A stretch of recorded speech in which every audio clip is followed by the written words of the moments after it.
신앙인의 서재는 그의 신앙의 깊이와 폭을 보여주죠. 신앙과 사유를 더 깊고 넓게 만들 책으로 여러분의 서가를 꽉꽉 채우는 시간. 여기는 기독서가 클럽입니다. 오늘도 서가를 채워주실 세 분 함께합니다. 네, IBP의 오인표입니다. 네, 청어람 박현철입니다. 네, 저랑 김유미입니다. 저는 오늘의 호스트 박예찬이고요. 오늘의 주제는 도대체 왜 읽는가입니다. 4명의 독서가는 왜 하필 책을 좋아하는 걸까요? 호기심과 설렘을 안고 오늘 세 번째 서가의 문을 엽니다.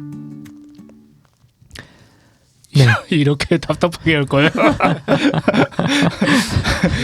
군기를 좀 잡아야겠어. 이게 들어가기 전에 약간 뭐 카페인 하나씩 쫙쫙 들이키고 이 지금 네. 왜 좋은데요? 그럼요, 이게 심야 방송 같아. 그렇죠. 한 3명 지금 나갔어. 어우 하고 3명 지금. 이거 2배속으로 해주세요. 아무튼 네. 에피소드에 들어가기 전에 보통 근황이나 이런 걸 나누는데 이번에는 혹시 저희가 이제 1화가 갓 방송되고 저희가 녹음을 하는 상황이거든요. 그래서 혹시 1화에 피드백이나 주위의 반응 같은 거를 들은 게 있다면 같이 나눠주시면 어떨까 싶네요. 임표 간사님 혹시 들은 게 있나요? 저는 이제 그 3명의 내향인을 이끄는 한 명의 외향인으로서 고생을 많이 한다 이런 얘기 들었는데 사실 저도 내향인이거든요. 굉장한 내향인인데 어떻게든 이제 분위기를 좀 뛰어가 보자고 했는데 각자 생각하는 팟캐스트의 그림이 되게 다른 거를 제가 확인했어요. 네, 어쨌든 재밌게 들어주셨다라고 하는 얘기들을 많이 해주셨고 파일럿으로 올린 건 정말로 편집이 이제 하나도 안 된 걸 올린 거거든요. 근데 그걸 들으시고 정말 기독교 팟캐스트인데 기독교 책 얘기 하나도 없이 이렇게 엉망진창으로 하는 팟캐스트가 나와서 정말 반갑다. 아, 반갑다. 이런 우울감을 들었습니다. 네, 감사합니다. 혹시 청어람 쪽에서는 어떤 이야기 좀 들으셨나요? 저희도 뭐 잘 들었다, 뭐 의외로 재밌다. 아, 의외로 재밌다. 의외로 웃기는 포인트들이 있었다. 뭐 그런 말씀들 하셨는데 저희한테 대놓고 야 너네 못하더라 하지 마라 뭐 그럴 리는 없으니까 그냥 네 들어주실 분들은 몇 분 들었나 보다 그 정도 생각하고 있습니다. 네, 감사합니다. 저희 뭐 팟빵이나 유튜브에 댓글을 달아주시면 저희가 또 진행할 때 다음 회차에서 또 소개해드리고 하면 좋을 것 같아서 마음껏 자유롭게 여러 의견들 달아주시면 감사하겠습니다. 이번 회차에 이벤트 하나를 하면 어떨까 싶어요. 그러니까 그 저희가 이번 회차에 소개한 책들 중에 가장 그 인상 깊었던 책을 댓글로 달아주시면 제가 특별히 책 3권을 한 박스에 넣은 시크릿 북 무슨 책인지 모르는 대신 IBP 도서로만 해서 한 그 세트를 한 명한테? 네, 한 분께 드리겠습니다. 아직 저희가 그렇게 뭐 5명씩 할 그런 규모는 아니잖아요. 한 명한테 3권, 오 크다. 진짜 크다. 진짜 크긴 하네요. 네. 그 뽑힌 책을 소개한 사람한테는 뭐 없어요? 그거 어떻게 할까요? 커피 한 잔 사주시나요? 커피를 내야지 자기가 당첨이 됐으니까. 이벤트를 이번 회차에 나온 책들 중에 인상 깊었던 책이 있으시다면 댓글로 남겨주시고 그 댓글 다신 분 중 한 분 선정해서 저희가 책을 시크릿북 3권을 선물로 보내드리겠습니다. 네, 다행히 좋은 반응들이 있어서 아직 안 들었어요? 그렇군요. 좋은 반응들이 있었고 더 들어보겠습니다. 아, 저요? 혹시 유미 간사님은 어떠셨나요? 저는 칭찬 들었어요. 와, 네. 어떤 저 잘한다고 저. 네. 유미 간사가 제일 잘한다고 하더라. 저 잘한다고 칭찬 들었고요. 네. 저는 놀랍게도 저는 외향인이에요. 그래요? 네. 뭐야? 나는 충분히 외향인으로서 역할을 하고 있다고 생각했는데 아니군요. 어쨌든 할 수 가장 없습니다. 뭔가 은혜로운 책은 그 파일럿으로 기준을 봤을 때 가장 은혜로운 책은 이제 유미 간사님 그럼. 고맙다. 네. 선정도 진짜 중요하다는 생각이 네. 드네요. 네. 예수님 얘기를 제일 많이 했어. 내가 제일 많이 했어. 뭐 기독교 책 들고 와가지고 예수님 얘기는 내가 제일 많이 하고 그렇습니다. 본격적으로 넘어가 보도록 하겠습니다. 이 지구에 살고 있는 사람들 중에 잠깐만요. 절대 다수가 잠깐만 이렇게 할 거예요? 무슨 네, 음악 괜찮은데. 할까요? 우리가 까는 음악 알잖아. 그 약간 그 별이 빛나는 거 주제마다- 그런 것 좀 깔아주세요. 네, 주제마다 바꿔보려고. 이루마 깔아 이루마. 알겠어. 그 요즘에 이제 사람마다 그 BGM을 따로 하잖아요. 누구 전용 BGM 이런 거. 그걸 해달라는 거예요? 알겠어요. 해보죠. 알겠습니다. 이 지구에 살고 있는 사람들 중에 절대 다수가 책을 읽지 않는다. 퍼덕퍼덕 움직이는 세계가 있으니 죽어있는 글자 따위는 눈에 담지 않는다. 사자가 위장에 탈이 나면 풀을 먹듯이 병든 인간만이 책을 읽는다. 오늘날의 사람들만이 그런 것이 아니라 인류 역사에서 책을 읽은 이는 전체 숫자에 비해 몇 되지 않는다. 이러한 사실을 놓고 보면 책을 읽어야 한다는 것은 소수의 책 읽는 이들이 벌이는 일종의 음모임에 틀림없다. 방금 읽어드린 글은 책과 세계라는 책에 나오는 문장입니다. 우리는 어쩌다 퍼덕퍼덕 움직이는 세계가 있는데도 글자 따위에 허우적대는 걸까요? 그렇게 요상한 음모에 빠지게 된 걸까요? 4명의 독서가들의 허심탄회한 책 이야기, 질문과 함께 시작해보도록 하겠습니다. 아멘. 콸콸콸이 없긴 하죠. 아무튼 네, 질문은 이번에는 밸런스 질문으로 준비를 해봤습니다. 첫 번째 질문 드리도록 하겠습니다. 나는 가급적 책을 완독하는 편이다. 대 끝까지 읽는 책이 잘 없다. 둘 중에 여러분들은 어떠신지 이야기를 들어보고 싶습니다. 근데 책을 편집하는 입장이나 책을 마케팅하는 입장에서는 완독하는 것이 1인 거 아니에요? 아닌가? 그렇죠. 아닌가요? 편집자는 완독을 한 4번 정도 음. 합니다. 마케터 입장은 좀 달라요. 그 완독하지 않고 마케팅하는 경우도 있어요. 읽지 않고 마케팅하는 게 더 어려울 것 같은데 어떻게 하는 거예요? RBP 그 직원들이 글쓰기 동아리를 하나 하고 있거든요. 거기에서 우리가 읽지 않는 책에 대해 말하는 법. 책에 대해 말하는 법, 그 음. 책을 같이 읽었는데 저는 되게 공감이 많이 됐어요. 그러니까 읽지 않아도 그 책이 얘기하는 기본적인 구조나 아니면 주제를 안다면 그 주제가 어떻게 사람들에게 접근해야 되는지에 대한 방식으로 이렇게 이끌고 가는 거죠. 이제 그런 식으로 마케팅을 하는데 기본적으로는 책을 다 읽고 한 마케팅이랑 그렇지 않은 마케팅이랑 뭐 외형적으로는 많이 차이가 나진 않지만 거기에 드리는 공이나 그 디테일들은 확실히 읽고 한 책이 질이 다르죠. 그런데 RBP에서 마케팅 하려면 사실 책이 막 쏟아져 나오니까 나오는 책마다 다 완독하기는 사실 쉽지 않아요. 네. 그런 의미에서 오인표 간사님은 책을 끝까지 읽는 편이 없는 분? 끝까지 책을 그렇죠. 잘 안 읽는 편인가요? 생각해 보면 완독하는 책보다 음. 이제 중요한 앞 서두 부분이나 아니면 중간까지 좀 읽고 이제 급하게 뭔가를 하게 되는 경우들이 많이 있죠. 현철 간사님도 그런 편이죠? 저도 완독 안 합니다. 안 합니다. 네. 안 합니다까지예요? 안 합니다. 절대 하지 제가 않습니다. 강경파 하시네요. 들고 보는 책은 처음부터 끝까지 완독하겠다고 결심하고 드는 책은 없어요. 그냥 볼 만큼 보고 대충 어떤 내용이구나를 기억해 두는 정도 까지 보는 것 같고 뭐 재밌으면 좀 더 보는데 그렇다고 해서 뭐 완독을 아예 안 하는 건 아니지만 한 책을 그냥 개인 내가 보고 싶어서 잡은 책을 완독하는 경우는 거의 없어요.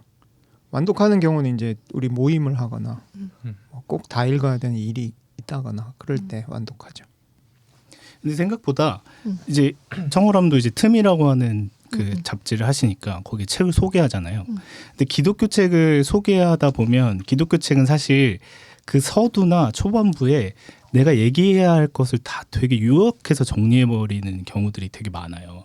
그러니까 사실은 그 부분만 읽으면 그걸 기본으로 해서 이제 뒤에 풀어가는 것을 이제 대어보는 방식인데 그래서 어떻게 보면 특히나 기독교 서적 같은 거는 이제 완독을 굳이 이제 그러니까 완독이라고 하는 게 독서의 완벽한 방법은 아니니까 책을 어느 정도 읽을 수도 있고 안 읽을 수도 있고 조금 읽을 수도 있고 하는 그 여러 가지 독서 방식 중에서 이제 굳이 뭐 완독하면 좋지만 네.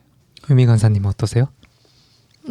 저는 아무래도 제가 갖고 있는 여러 가지 역할들 중에 학생이라는 역할도 많은 퍼센테이지를 차지하니까요.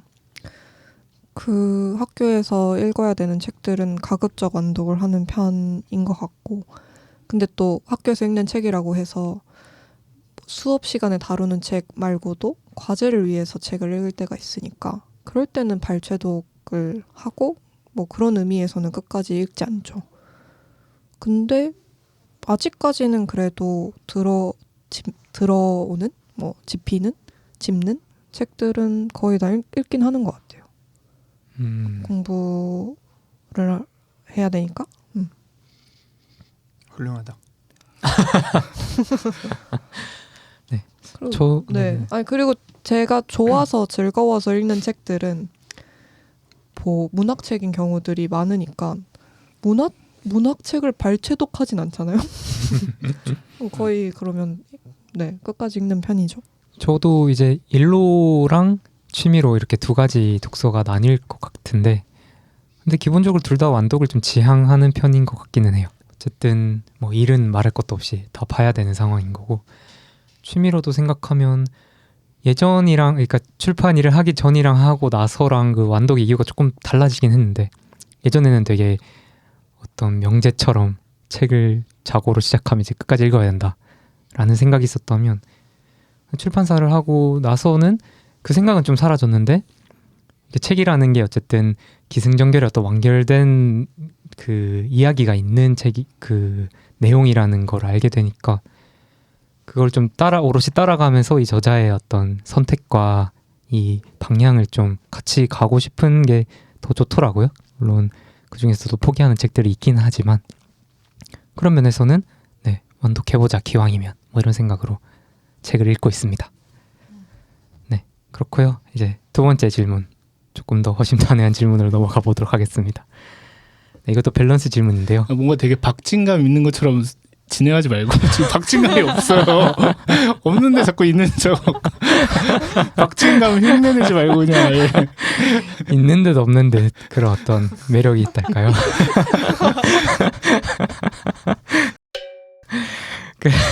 그렇습니다. 되게 숨이 차신 것 같아요. 아, 그렇군요. 약간 마라톤. 그러면 조금 천천히. 아니 천천히는 안 했는데 충분히 마이크 좀- 천천히야. 마이크 좀 떼도 될까? 마이크 좀 떼고. 네네. 알겠습니다. 네. 자, 두 번째 질문입니다. 나는 책을 보면서 운 적이 있다.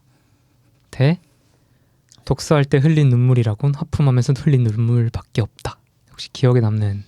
이거 원래 있던 질문이에요? 네. 네. 아직도 여기 적을 못 하셨다고요? 지금 이 진행 방식이. 나 지금 당황했어. 네.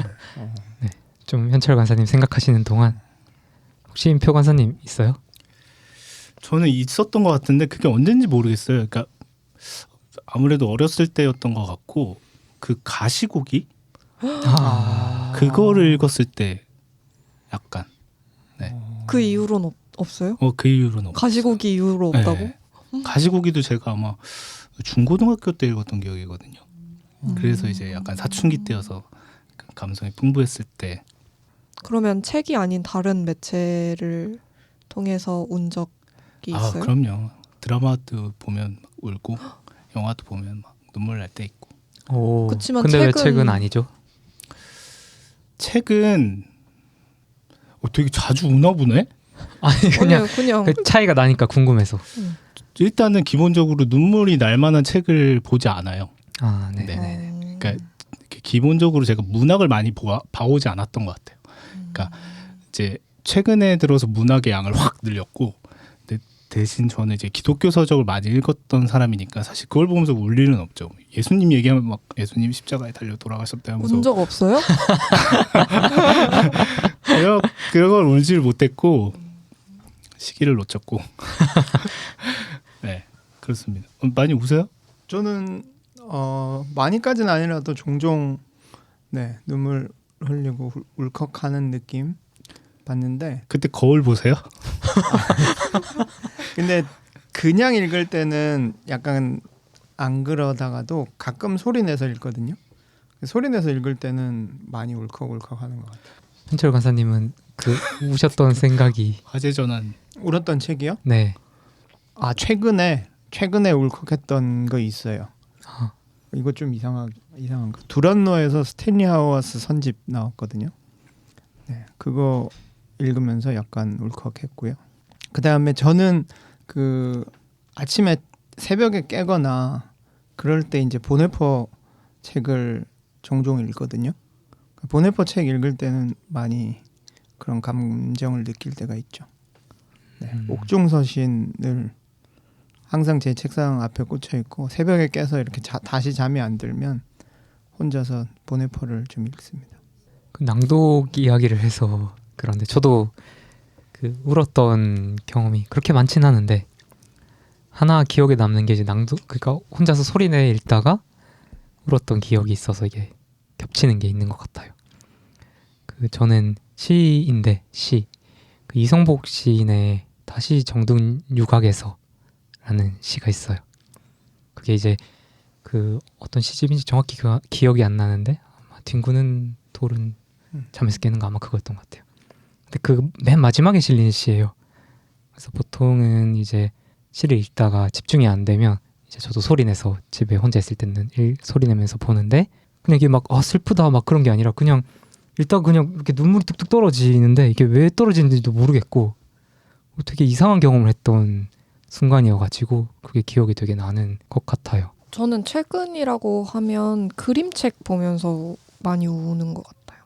저는 주일마다 교회에서 그림책을 아이들이랑 읽는데 그 그림책을 고르기 위해 저 혼자 그림책을 막 이 책 저 책을 읽는 시간이 있고 그때 제일 많이 우는 것 같고 뭐 시를 보면서 뭐 읽으면서 울 때도 있고 뭐 소설을 보면서 울 때도 있고 그렇죠. 근데 막 엄청 자주 울진 않는데 그냥 그 책과 나의 어떤 상황과 경험과 일상이 조우하는 순간이 있을 때 뭐 이렇게 감정이 막 동요하는 것 같아요. 보통 그렇지 않나? 네, 그런 것 같습니다. 그 김사인 시인 시 중에 지금 제목이 생각이 안 나는데 김사인 시인이 친구가 죽고 나서 쓴 시가 있거든요. 근데 그 시가 막 엄청 슬프지 않아요. 근데 뭔가 계속 질문하거든요. 그 왜 굴렁쇠가 굴러가는지 뭐 이런 질문들이 그냥 나열된 시가 하나 있는데 그 시를 처음 읽었을 때는 별 생각이 없었는데 저한테도 가까운 사람의 죽음이 생기고 그 시가 조금 다르게 읽히고 그 다시 읽었을 때 엄청 울었던 것 같아요. 왜 굴렁쇠는 굴러가는지 이 문장들을 보면서.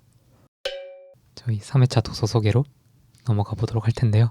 먼저 임표 관사님 먼저. 제가 오늘 소개할 책은 IBP 출판사의 이 책을 먹으라라고 하는 책입니다.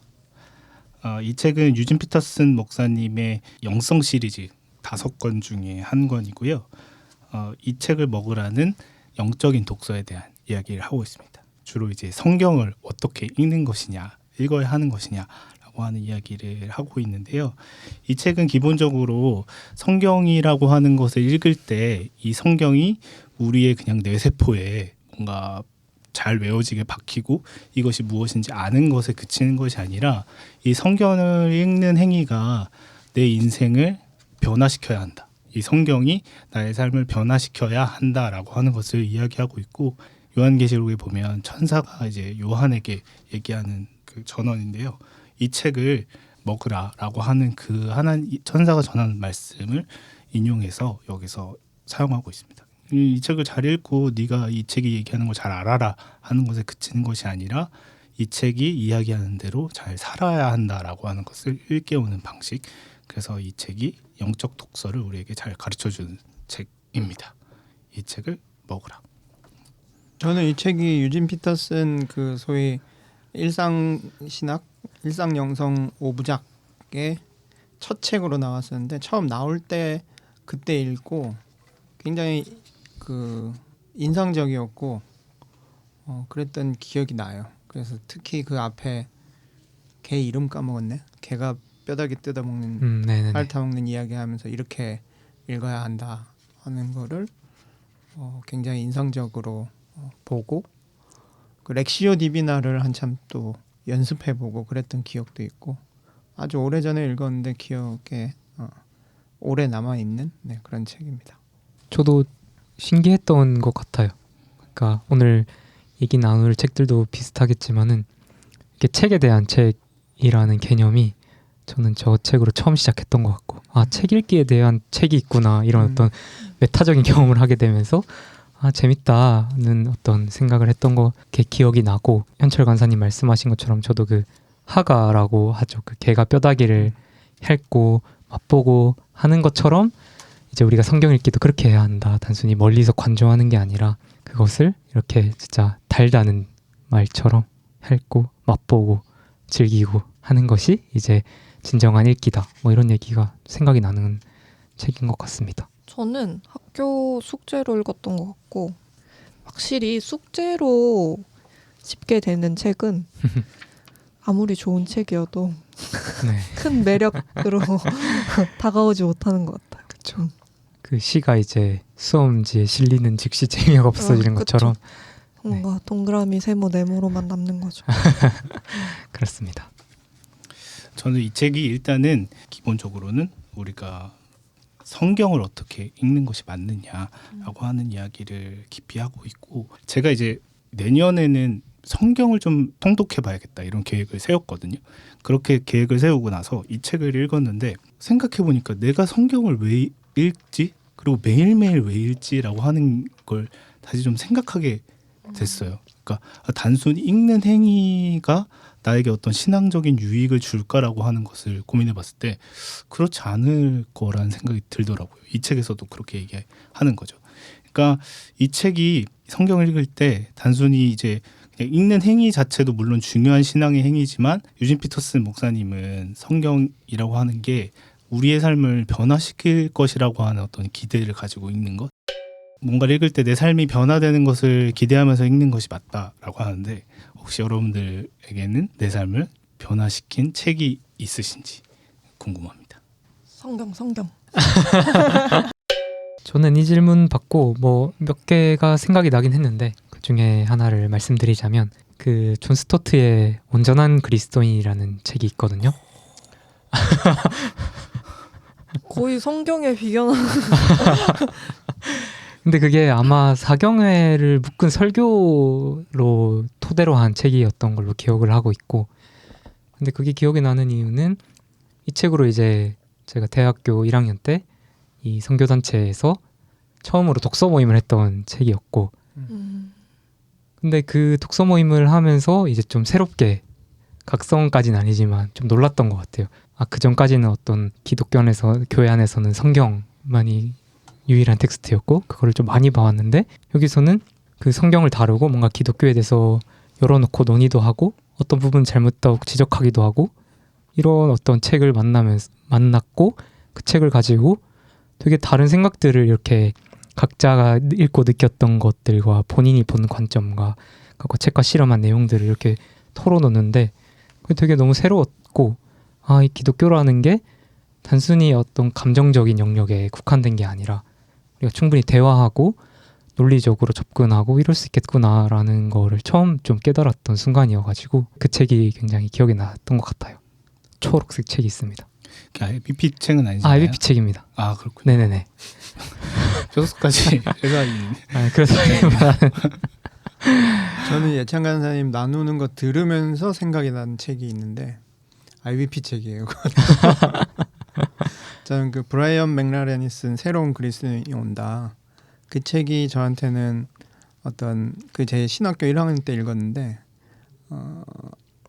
그 책을 읽고 나서부터 이제 그런 좀 새로운 교회 운동, 새로운 신앙 운동에 관심을 갖고 또 신앙의 진지한 질문들을 던지기 시작했고 미국의 그런 움직임들에 관심 갖기 시작했고, 네, 그랬던 것 같아요. 그래서 지금은 얼마 전에 그 책 다시 읽었는데 이 정도에 내가 그렇게 매료됐던가 약간 그런 느낌은 좀 있었지만 그때 2007년 저한테는 굉장히 삶을 바꾼 책이었던 걸로 기억하고요.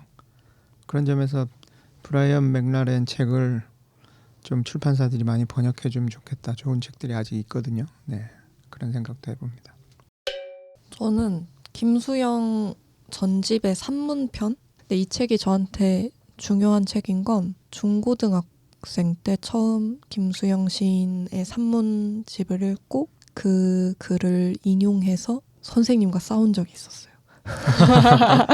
근데 어떤 다른 사람의 글을 인용해서 내 생각을 말해본 경험이 그때가 처음이었거든요. 그게 굉장히 강렬한 기억으로 저한테 남아있고 싸울 힘이 필요할 때 다시 김수영 글을 좀 찾아 읽는 편인 것 같아요. 그때 아마 제가 인용했던 글은 자유에 대한 글이었고 자유를 싫어하는 사람들이 꼭 자유를 방만이라고 이야기한다. 뭐 이런 식의 글이었던 것 같아요. 그리고 나는 어떻게 자유를 사랑하는지 내가 사랑한다는 것은 무엇인지 이런 내용의 글이었어요. 제 책의 마무리를 한 구절을 읽고 정리하면 좋을 것 같아요. 네. 성경을 읽는 것은 복음을 사는 것과 분리된 행동이 아니라 그것에 꼭 필요한 활동이다. 그것은 우리가 말하고 행동하는 모든 것에 대해서 바로 그분이 발언권을 가지게 하는 것이다. 그것은 그처럼 쉬운 일이다. 그리고 그만큼 어려운 일이다. 네, 제 책 이책을 먹으라 소개를 마치겠습니다. 네, 제가 소개할 책은 공동선을 위한 독서라는 책입니다. 부제는 책은 어떻게 교회와 이웃의 번영을 돕는가 라는 책이고요. 원서로는 2016년에 출간됐고 번역이 조이북스에서 2022년에 번역본이 나왔습니다. 그러니까 그렇게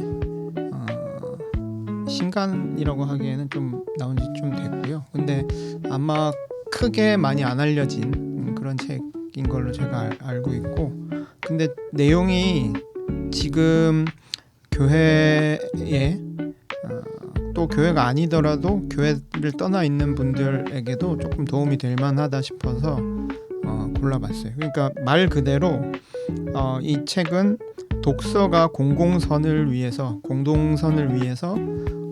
유용한 도구가 될 수 있다. 그리고 특히 교회에서 이 독서를 통해서 우리 기독교 세계관을 형성하고 그것이 사회에 영향을 미칠 수 있는 좋은 열매를 맺을 수 있는 어떤 그런 그 모임을 할 수 있다. 독서를 통해서 그렇게 주장하는 책이거든요.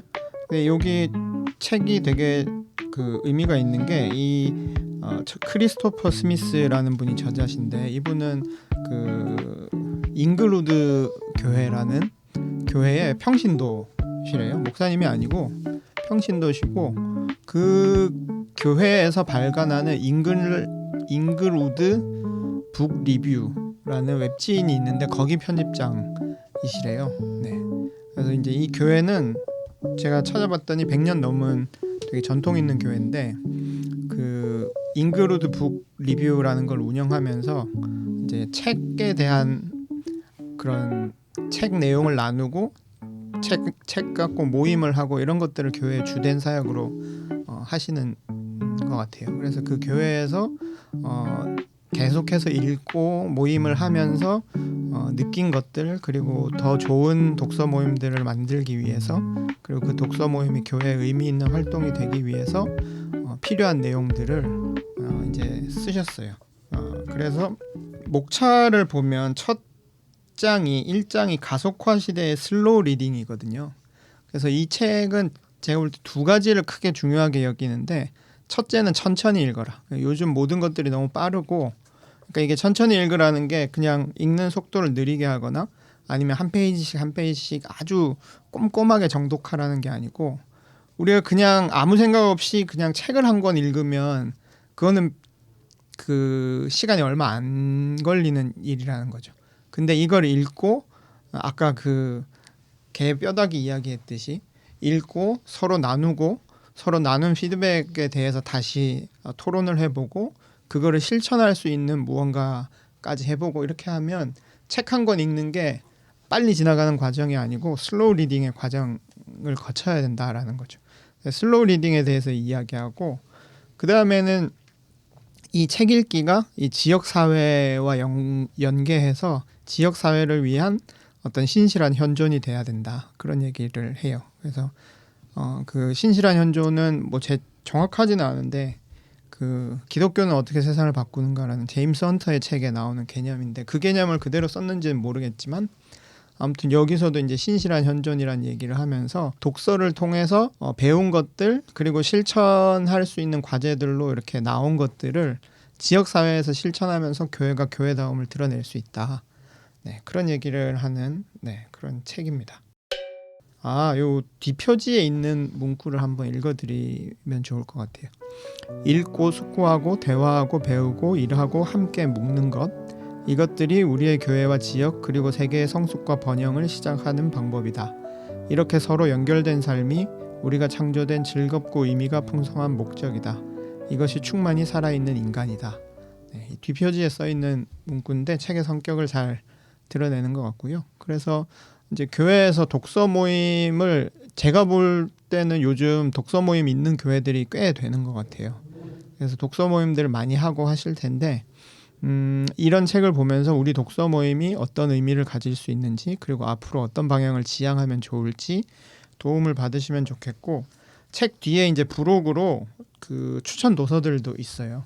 그래서 잉그루드에서 추천하는 책들이 있는데 이제 번역이 된 책도 있지만 안 된 책도 많아서 이 책 번역하신 홍정환 목사님이 한국 책도 소개하셨어요. 그래서 그런 책 목록도 좀 얻을 수 있고 여러모로 교회에서 독서 모임 하시는 분들이 보시면 좀 유용할 만한 그리고 의미 있을 만한 책입니다.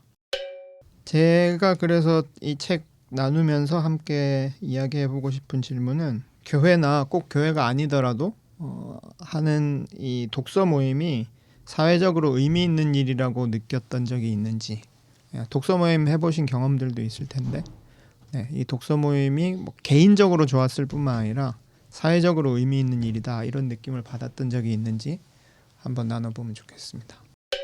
개인적으로 의미 있었던 일과 사회적으로 의미 있었던 일 사이에 약간 갭이 좀 적은 것 같아요. 이 책이 나를 바꿨어 라고 생각되는 책이 있으면 그리고 독서 모임이 그 역할을 충분히 했으면 사회적으로도 충분한 역할을 했다라고 생각하는 편인 것 같거든요.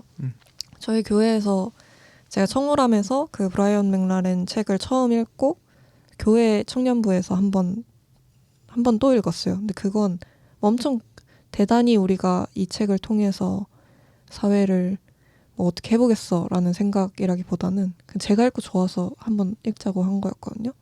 근데 역시 좀 좋아했어요. 청년부 사람들이.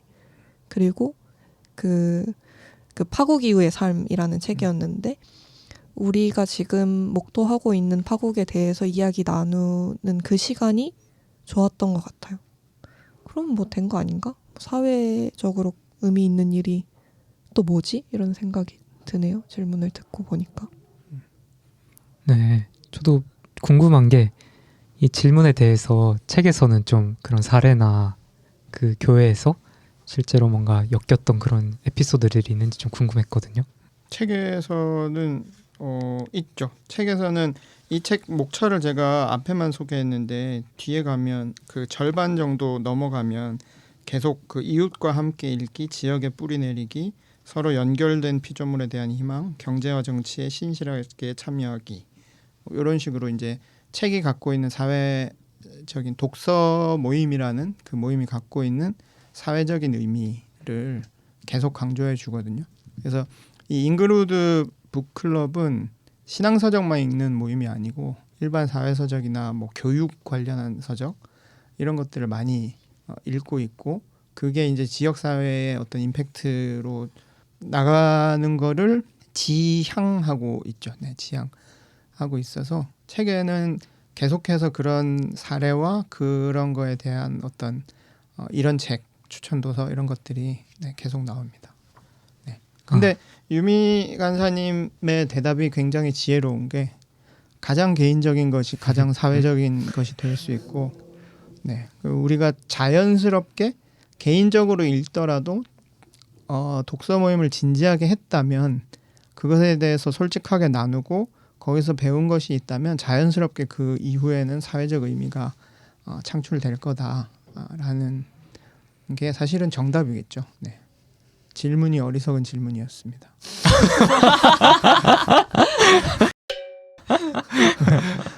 너무 빨리 뺐나? 너무 빠른 철회인데. 저는 이제 그 출판사에서 게다가 마케터로 있으니까 북클럽을 운영해서 참여하게 되는 경우들이 이제 많이 있어요. 그 중에 제가 가장 기억에 남았던 이제 북클럽은 뉴스엔조이랑 함께했던 죽을 때까지 유쾌하게 김혜령 교수님의 책을 함께 읽었던 그 시간이 기억이 남는데요. 거기에는 기독교인이 많이 없었어요, 사실. 나는 교회에 가본 적이 한 번도 없는데 정말로 그냥 이 책 때문에 오신 분들이 더러 계셨어요. 근데 김혜령 교수님의 그 죽을 때까지 유쾌하게 IPP 출판사에 출판된 그 책을 함께 읽었을 때 그 연약함을 대하는 방식이 이전에는 이 연약한 것은 그냥 연약한 대로 살아야 해라고 하는 어떤 고정관념의 틀이 10개 있었다면 그 북클럽이 끝날 때쯤은 어떤 분위기였냐면 연약함이 막 감춰지고 우리가 막 너는 연약하니까 한켠에 나와 있어야 돼가 아니라 연약한 사람들도 그들의 어떤 존엄을 충분히 누려야 한다라고 하는 그런 어떤 분위기가 10개 생겼거든요. 그 어떤 한 이제 중년 여성이 오셨는데 그 중년 여성이 이제 되게 급하게 직장을 거의 마치자마자 막 급하게 막 이 모임에 오시는 분이 있었어요. 그 왜 저렇게 열심히 오시나 했는데 알고 보니까 자기가 그 알츠하이머 진단을 받으신 노모를 모시고 계셨던 거예요. 근데 이 책을 읽고 내 어머니도 존엄을 누릴 수 있다. 그래서 어머니와 함께 지나다니는 길에 노래방이 있었는데 어머니가 맨날 가고 싶어 했는데 안 갔다는 거예요. 왜냐하면 상식적으로 알츠하이머 걸린 노인을 노래방에 데리고 갈 수가 없잖아요. 근데 그날은 그 책을 읽고 자신감이 생겨서 데려갔다는 거예요. 어머니가 1시간 동안 노래를 부르고 어머니가 목을 이렇게 잡더니 야, 목에 있는 답답한 것이 사라졌다. 이렇게 말씀하시더래요. 근데 그 얘기를 듣는 그 순간에 그 모임에 있는 사람들이 다 뭔가 마음에 그 울림? 우리가 그 연약한 사람들을 얼마나 배제하고 뒤로 내몰고 살았느냐라고 하는 걸 좀 깨닫게 되는 시간이어서 게다가 이제 기독교인들이 아니라 비그리스도인들이 많이 있었던 모임이어서 이건 지금 어떤 세상을 조금은 바꾸지 않았나 이 북클럽이 이런 생각을 좀 하게 됐던. 네. 그 책도 이제 그 김혜령 교수님이 알츠하이머에 걸린 아버지와 같이 동거하면서 일어났던 일들을 기반으로 이제 신학적 해석을 한 거기도 하고 그러다 보니까 저도 이제 동석을 책임 편집자로서 했었는데 거기 참여하신 분들이 이제 실제로 알츠하이머 그 간병을 하고 계시는 어떤 자녀분들도 오셨고 예를 들면 요양보호사나 간호사 선생님들도 오시고 해서 저도 그런 비슷한 생각을 했던 것 같아요. 이 책이라는 것이 실제로 그 현장에 있는 사람들에게도 영향이 가고 가닿는 어떤 텍스트가 굉장히 갇혀 있는 것 같지만 이 소통들이 일어나고 있다라는 생각을 했었던 것 같고 그 얘기를 하면서 생각이 났던 게 그 여성학자 정희진 선생님이 있어요. 다들 좀 많이들 아시겠지만 그분이 이제 박사 논문인가 처음 책 그 논문을 기반한 책을 이제 가정 폭력에 대한 책을 썼고 그러면서 이제 사례 조사를 하는 거죠. 거기서 실제로 가정 폭력 당하는 어떤 아내들을 만나서 이분들이 인터뷰를 하는데 근데 이분들이 자꾸 메시지를 보낸대요. 이렇게 내가 너무 힘들다. 그러니까 날 좀 도와달라는 메시지를 이렇게 인터뷰하는 중에도 이게 보인다고 하더라고요. 그 정희진 선생님이. 그래서 이제 그 고민을 하는 거죠. 이게 내가 이 논문을 쓰고 있는 게 맞는 건가 지금 여기서. 내가 논문 써봤자 이게 아무 그냥 학계에 그냥 보고될 뿐이지 이 앞에 있는 사람을 구해야 되는 거 아닌가 이런 고민을 되게 많이 했다고 하더라고요. 근데 이제 그 지도 교수님이 했던 말이 너는 앞에 있는 이 사람 한 사람을 구할 거냐 아니면 이거를 논문을 발표하고 책을 써서 수많은 그 활동가와 상담사들에게 이걸 전달할 거냐 결정하면 된다 이렇게 얘기를 해서 본인 용기를 내서 이제 논문을 마감했다고 하는 얘기를 들으면서 이게 책이라는 게 어떤 그 펼쳐 나가지는 걸 좀 더 상상해보게 됐던 것 같아요. 단순히 이게 개인의 읽기에서 끝나는 것이 아니라 이 책이라는 매체가 담고 있는 메시지들이 여러 사람을 지나서 경유해서 어떤 아까 얘기했던 사회로 퍼져 나가는가 라는 생각을 좀 했던 것 같고 이 질문과 또 임표 간사님 얘기하면서 그런 얘기가 좀 생각났던 것 같습니다. 그러면 다음 책으로 넘어가 보면 될까요? 제가 소개할 책은 잘라라 기도하는 그 손을 이라는 책입니다. 들으시는 분들도 그러셨을 것 같은데 제목이 일단 상당히 강렬을 하고요. 저도 처음 선택한 건 순수 제목 때문에 골랐습니다. 저자는 사사키 아타루라는 그 일본의 철학자이고요. 근데 이 책을 이제 이 독서 도대체 왜 읽는가에 선정한 이유는 제가 읽었던 독서에 관한 책 중에 가장 좀 센 책이라서 가져왔어요. 그러니까 이 책은 굉장히 어떤 대범한 주장을 펼치는 책인데요. 바로 책 읽기란 혁명이다라고 이야기를 해요. 한 문장으로 이 저자의 논지를 얘기하면, 다시 말해서 이제 저자는 책을 읽고 또 그걸 다시 읽고 그럼으로써 뭔가를 쓰고 또 다시 쓰고 이렇게 하는 일련의 과정들이 바로 혁명이라고 이야기를 하는 거죠. 그래서 이에 대해서 몇 가지 사례를 가지고 논증을 하긴 하는데, 그 중에 2장에 루터 종교개혁에 대해서 집중적으로 다루는 챕터가 있거든요. 거기에 대해서 좀 더 살펴보려고 합니다. 그래서 루터에서 시작된 그 사건을 우리는 종교개혁이라고 부르는데, 뭐 독일어도 그렇고 영어도 그렇고 서구권에서는 그냥 개혁이라고 하거든요. 그러니까 종교가 없이 그냥 거기는 진짜 개혁 이렇게 하면 대문자로 쓰긴 하지만 종교개혁인 거죠. 저자는 이걸 혁명이라고 명명을 하거든요. 그럼 이제 귀결시켜보면 루터가 혁명을 일으켰다가 되는데, 루터가 어떻게 혁명을 일으켰느냐 하면 우리가 알듯이 이제 그 성경을 읽으면서 혁명이 시작되잖아요. 그 점에 주목을 하는 거예요, 저자는. 그러니까 책을 읽은 루터는 이제 충격적인 사실을 깨닫게 되는데, 뭐냐면 성경에 쓰여있는 이 텍스트랑 자기 눈앞에 펼쳐진 이 가톨릭 세계가 일치하지 않다는 거죠. 그러니까 책과 이 세계가 다르다라는 걸 깨닫는 거예요. 그러니까 예를 들면 뭐 책에는 면죄부에 대한, 그러니까 성경책에는 면죄부에 대한 얘기가 하나도 없고 뭐 추기경이니 교황이니 이런 얘기가 뭐 찾아볼 수 없었다는 거죠. 그럼 이제 여기서 중대한 질문에 봉착하게 되는데, 저자는 이거를 이렇게 정리하거든요. 책을 읽는 내가 미친 것일까? 아니면 이 세계가 미친 것일까? 이런 질문을 하게 됐다라고 저자는 이야기합니다. 근데 그러면 이제 두 개가 상충이 되니까 하나는 미친 거다라고 하는데, 아무리 책을 읽고 또 읽어도 세계는 잘못된 게 없어 보인다. 그러면 결론은 세계가 잘못됐다. 그래서 이제 혁명이 시작되는 거죠. 이렇게 인과관계를 설정을 합니다. 그럼 이까지 오면 이제 이 질문이 따라올 것 같아요. 그러니까 왜 우리는 책 읽는다고 혁명이 안 생기냐, 왜 루터만 생겼냐, 이런 질문하게 되는데, 저자는 이제 진짜 읽는다는 것에 대해서 이야기를 해요. 앞에 나왔던 얘기랑 되게 공명할 것 같은데, 이런 부분들은. 그러니까 진짜 읽는 것과 뭐랑 대비시키냐면 정보를 축적하는 행위랑 대비를 시키거든요. 그러니까 우리가 소위 정보 축적 독서라고 하면 이 책을 그냥 읽고 어떤 한 서가의 칸에 꽂아 놓는 거예요. 지적인 서가의 칸에. 아, 이거는 교회사 이런 책이다. 아니, 문학에서 이런 조류의 책이다. 이렇게 넣어놓고 끝나는데, 근데 저자는 정보를 적재하는 게 아니라 진짜로 읽으면 혁명이 일어난다 라고 이야기를 하는 거죠. 뭐 굳이 예를 들어보면 우리가 뭐 산상수훈을 진짜 읽는다, 그냥 정보 예수님이 한 말이다 이렇게 암기하거나 그냥 설교 시간에 듣고 끝내는 게 아니라 이거를 진짜 읽고 이게 왜 이렇지 그렇게 끝까지 파고들면 혁명이 일어날 수밖에 없다라는 게 저자의 논지인 거죠.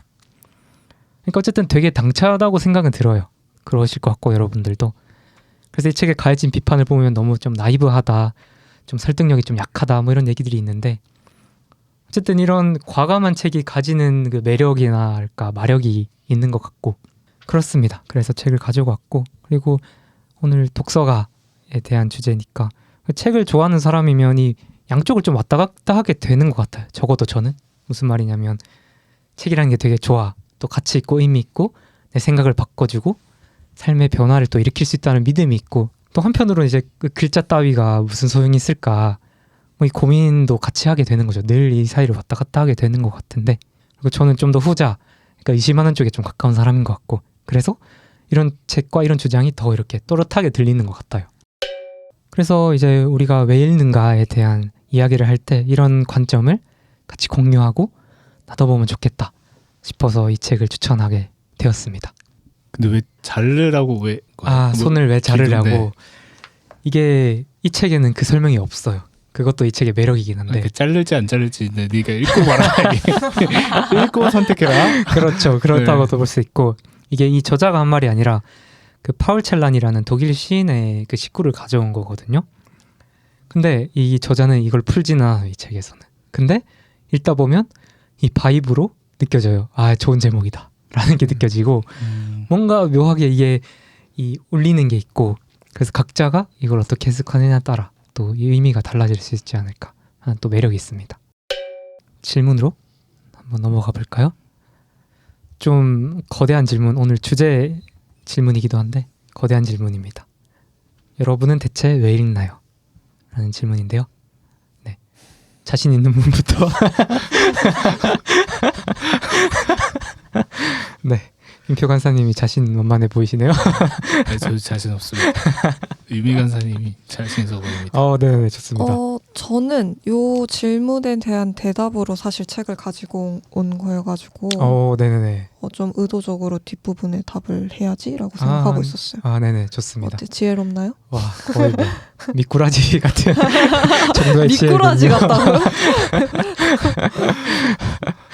네, 뱀 같은 지혜를 보여주셨습니다. 왜 읽는가에 네. 대해서 저도 가끔 대답할 일이 있어서 생각해 놓은 답이 있습니다. 네네네. 네, 읽는 것 말고 무엇을 할 수 있는가. 아, 질문하신 건가요? 질문하신 건가요? 그러니까 가장 기본적인 행위인 것 같아요. 무언가에 대해서 관심을 갖고 이렇게 할 때 이렇게 실천의 중요성에 대해서 많이 이야기하지만 그냥 아무것도 모른 채로 그냥 실천한다고 다 되는 것도 아니고 또 충분히 마음이 동하지 않았는데 실천을 할 수 있는 것도 아니고 무언가를 할 때 읽는다는 행위가 가장 기본적이고 가장 필수적인 정보 습득 혹은 개인 수양, 뭐 수행의 과정이 아닐까 그런 생각을 하고 시대가 어둡고 또 문제가 많을수록 그것에 대해서 일단 읽는다는 것부터 시작해야 한다 그런 생각을 하고 네, 뭐 그래서 읽는 것 외에는 다른 방법을 잘 모르겠다. 저는 그렇게 대답을 합니다. 네. 저는 이 읽는다는 행위가 굉장히 종교적인 행위라는 생각이 들어요.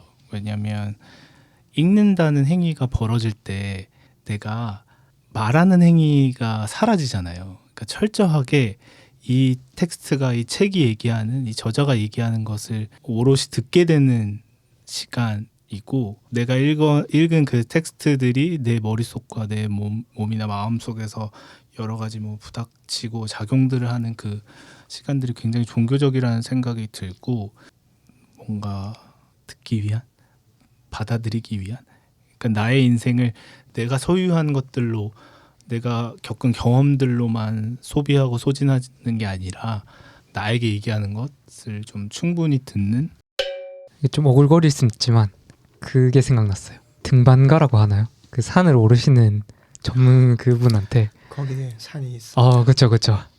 왜 산을 오르세요? 하니까 거기 산이 있으니까 오른다. 이 말을 하거든요. 어떤 표정이죠 이거? 유미 간사님 표정 봤어요? 왜 내 표정이 왜? 거기 너가 있다. 그러니까 있으니까 읽는 게 큰 것 같아요. 어느 순간 되면. 그러니까 현철 간사님 얘기랑 좀 비슷할 수도 있는데, 그러니까 책이 있고 좋은 책이 많고 읽고 싶은 책이 계속 나오고 이러니까 이게 멈출 수 없다. 이게 좀 큰 것 같아요. 내가 이걸 얻기 위해서 책을 읽어야지, 아니면 내 삶을 다잡기 위해서 읽어야지. 물론 그 중요한 부분들이지만 그 상위에는 책이 나온다. 눈에 보이는 책이 있다. 마치 파블로프 개 같은 느낌이 드는데 그렇게 얘기하니까 아무튼 그 위에 어떤 단계가 있는 거죠. 어느 순간이 되면 그 완전 책에 빠져서 계속해서 이게 계속 회전하게 되는 연료를 책 앞에 책을 연료 삼아서 또 앞으로 나가고 이게 반복되는 느낌이 있었던 것 같고, 잘나라 기도하는 그 손을 라는 책에서도 그 말을 하거든요. 그 질문을 해요. 왜 계속 쓰는 걸까요? 라는 질문을 하는데 그 저자가 이렇게 얘기해요. 계속 쓸 수밖에 없지 않습니까? 달리 할 일이라도 있습니까? 이렇게 얘기를 하거든요. 그러니까 읽는 것도 똑같은 거죠. 저는 세 분의 이야기를 다 들으면서 왜 읽냐니 재밌으니까 읽겠지 요 정도의 말밖에 떠오르지 않는 것 같아요. 그냥 뭐 모르는 게 있어서 알면 재밌으니까 읽을 수도 있고, 뭐 시간을 죽이는 게 재밌으니까 읽을 수도 있고, 그런 거 아닌가? 이런 생각들을 했고, 사실 그래서 제가 이따가 소개할 책도 순전히 저의 재미, 저의 흥미에 관련된 책을 가지고 왔거든요. 저한테는 그게 되게 큰 동력인 것 같아요.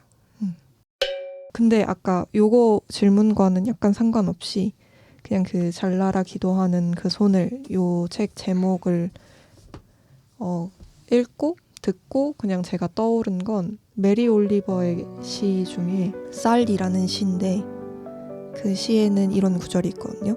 난 당신이 그냥 식탁에 앉지 않았으면 말았으면 좋겠어. 난 당신이 그냥 먹고 만족하지 않았으면 좋겠어. 난 당신이 들로 나갔으면 좋겠어. 물이 반짝거리고 벼가 자라난 곳.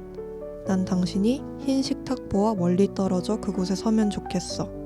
난 당신이 진흙을 축복처럼 두 손 가득 쥐었으면 좋겠어. 요런 식 구절이 있는데 왠지 모르게 그 구절이 떠올랐고 누군가가 독서는 혁명이야 라고 이야기하면 성격이 못돼서 그런지 아니야, 독서는 혁명이 아니야 라고 이야기하고 싶거든요. 근데 독서는 혁명이 아니야 라고 말하면 아니야, 독서는 혁명이야 라고 이야기하고 싶기도 한 거예요. 진짜 그냥 성격이 못된 거네요. 그쵸? 그런 것 같아요. 제가 생각해도. 근데 흰 식탁보와 들이라고 뭔가 대비되어서 시어를 굳이 구분한다면 저는 이 흰 식탁보도 포기할 수 없고 들도 포기할 수 없는 것 같아요. 그래서 더 뭔가 못된 마음으로 계속 아니야 라고만 하고 싶은 마음.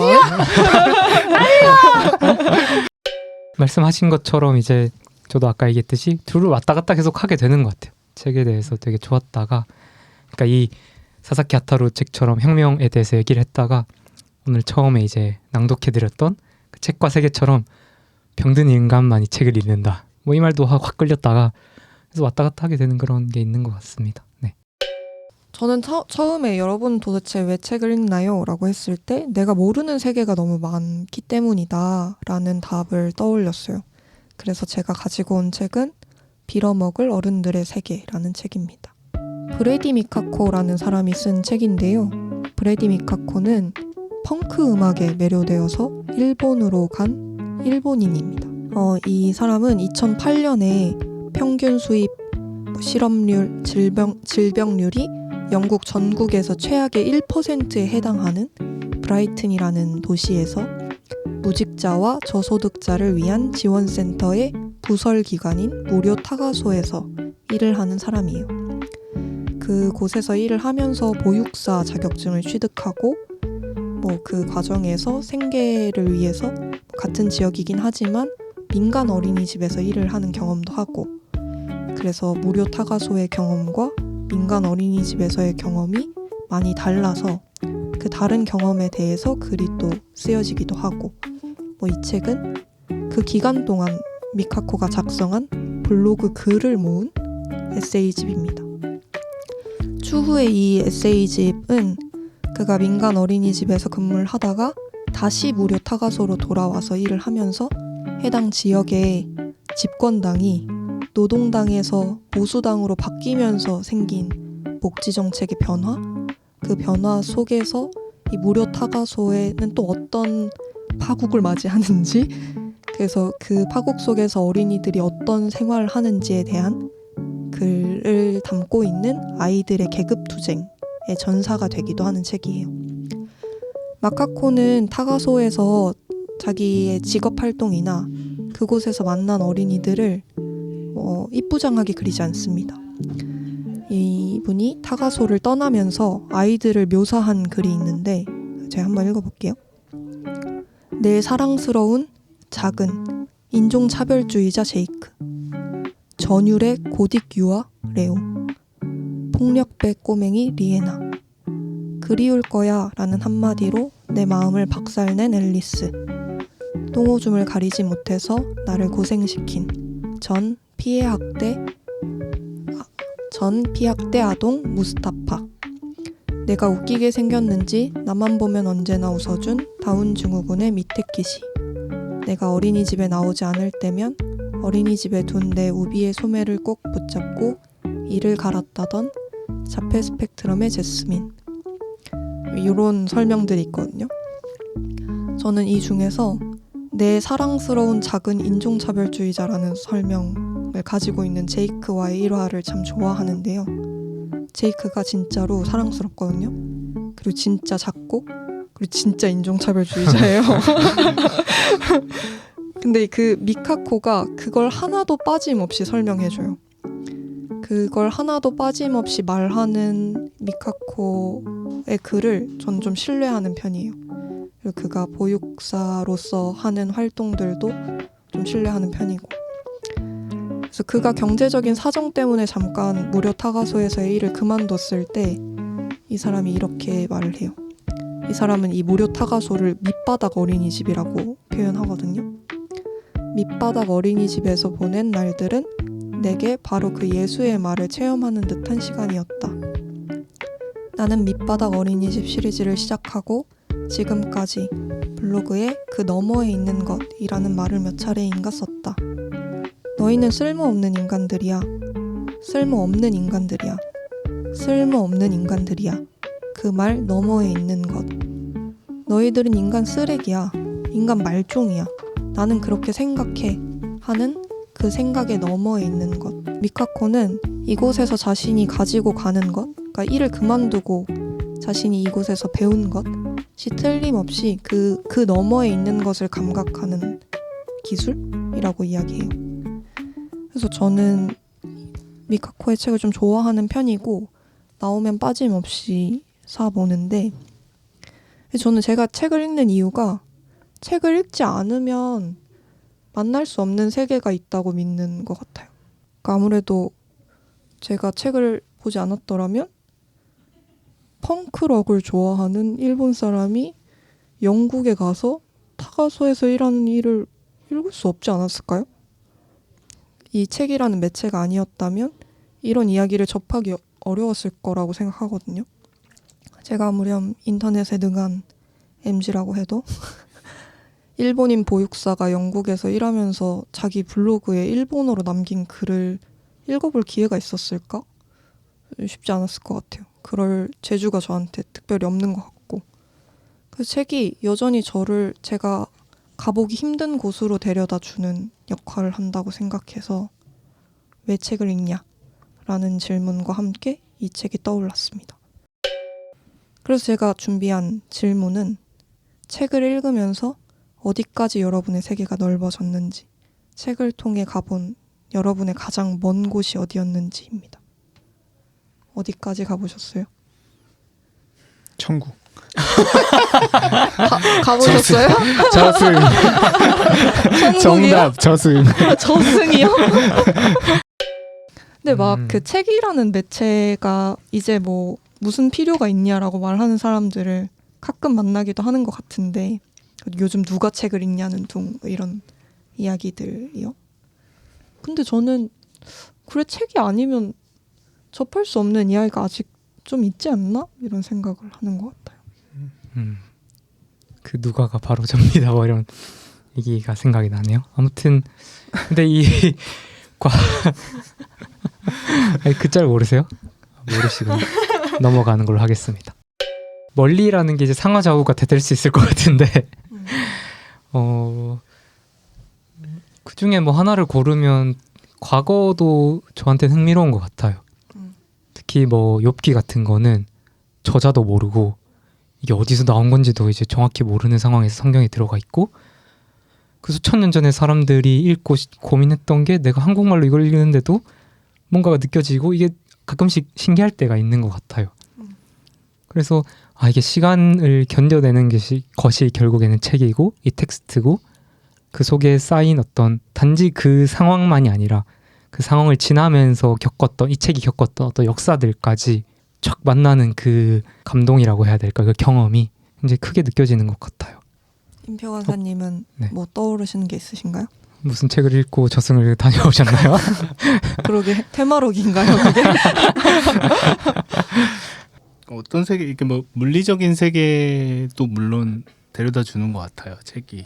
그런데 이제 제가 감히 상상할 수 없었던 중요한 어떤 문제를 깊이 다루는 그 곳까지도 데려다 주는 것 같아서, 최근에 하얼빈이라고 하는 소설, 김은 작가의 소설을 봤는데 거기에 그 안중근의 모습을 보면서 내가 가보지 못한 곳을 가봤다는 생각을 좀 하게 된 것 같아요. 그러니까 안중근은 그냥 거기서 이제 특별한 이유가 막 자세히 서술되지 않아요. 그러니까 안중근이 내가 이토 히로부미를 처단해야겠다라고 하는 그 마음이 되게 세세하게 그 명분과 이런 것들을 자세히 적지 않아요. 그러니까 그 하얼빈 소설에서 안중근은 그냥 가야 돼, 내가 해야 돼, 이런 게 그 저변에 이렇게 깔려 있어요. 그러니까 그런 걸 보면서 그러니까 여러 가지 이유와 사안들을 만들지 않고 그냥 하는 사람, 그냥 앞뒤 재지 않고 그냥 이건 내가 해야 되는 일이라고 해서 그걸 차지하고 그걸 하는 사람의 세계를 그런 책을 통해서 좀 보게 된 것 같아요. 한지영 원사님 저는- 천국 언제 네. 가셨어요? 얼마 전에 나 갔다. 죽어서도 못 갈 거니까 지금 많이 가두세요. 근데 뭐 농담이기도 하지만 농담이 아닌 게 사실 뭐 저는 주로 종교 역학 관련 책들만 보는 편인데 이 세상의 시작에서부터 끝까지 그리고 우리가 보는 세계뿐만 아니라 보이지 않는 세계까지 책이라는 매개로 다 다루고 있잖아요.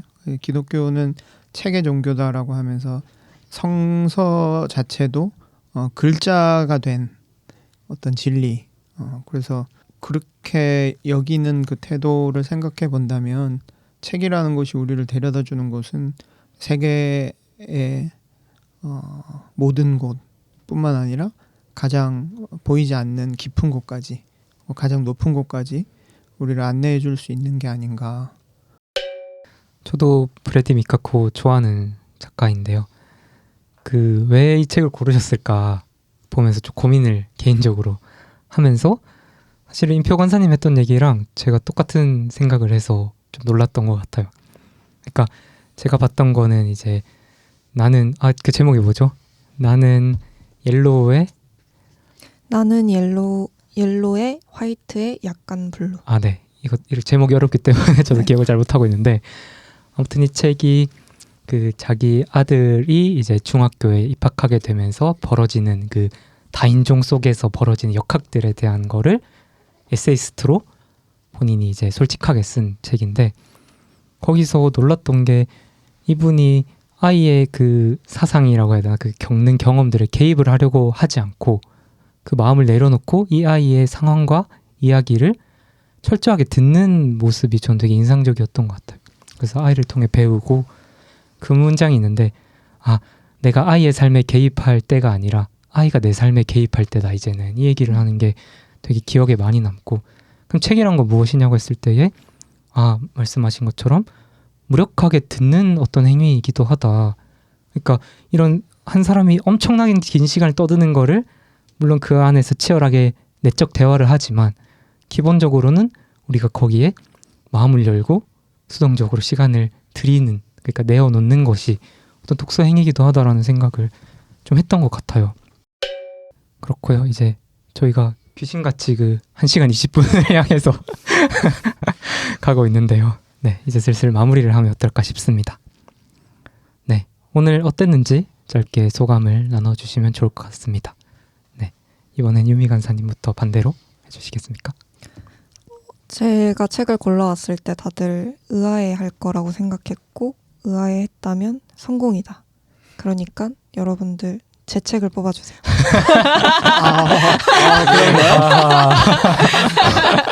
기호 1번이었습니다.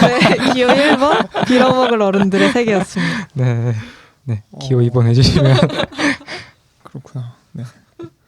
저는 뭐 그런 생각은 못했고 읽는다는 것에 대해서 가끔 지금도 그런데 책상 위에 이제 책이 너무 쌓이면 이걸 다 어떡하지? 약간 그런 생각을 하는데 그때마다 결국은 뭐 정리하고 치우면서 그래도 읽어야지 뭐 이런 생각 하거든요. 그래서 오늘 읽는다는 것에 대해서 이모저모 생각해 볼 수 있어서 네, 저한테는 의미 있고 도움이 되는 시간이었습니다. 공동선을 위한 독서 기호 2번. 네, 뭐 네. 저는 사실 이 책을 먹으라 소개했지만 여기서는 조금 독서, 특히 이제 성경을 읽는 독서가 너무 좀 이제 수동적이게 느껴질 수도 있을 것 같아요. 다만 이제 마치면서는 여러 책들 이야기가 나왔으니까 그 읽는다는 행위 자체가 되게 입체적이고 또 때로는 읽는 것에 저항하기도 하고 또 읽는 것을 그대로 받아들이기도 하고 어쨌든 읽지 않기도 하는 그런 여러 가지 행위들이 우리 삶에 좀 그 모든 행위들이 다 의미가 있을 것이다라고 하는 생각을 좀 하게 되는 시간이었던 것 같습니다. 네, 기호 3번 이 책을 먹으라.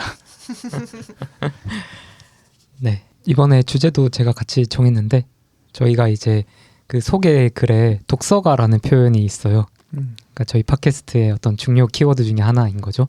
책 읽는 사람들이라는 정체성을 가진 저희가 이야기를 하는 상황에서 좀 초반에 이 책에 대해서 또 각자가 어떻게 읽고 어떤 책들을 읽는지 같이 나눠보면 좋겠다라는 생각이 들어서 이런 시간을 마련했고요.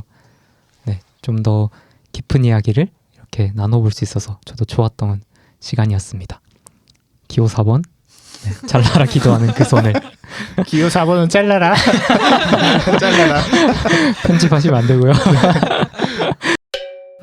오늘도 함께 해주셔서 감사합니다.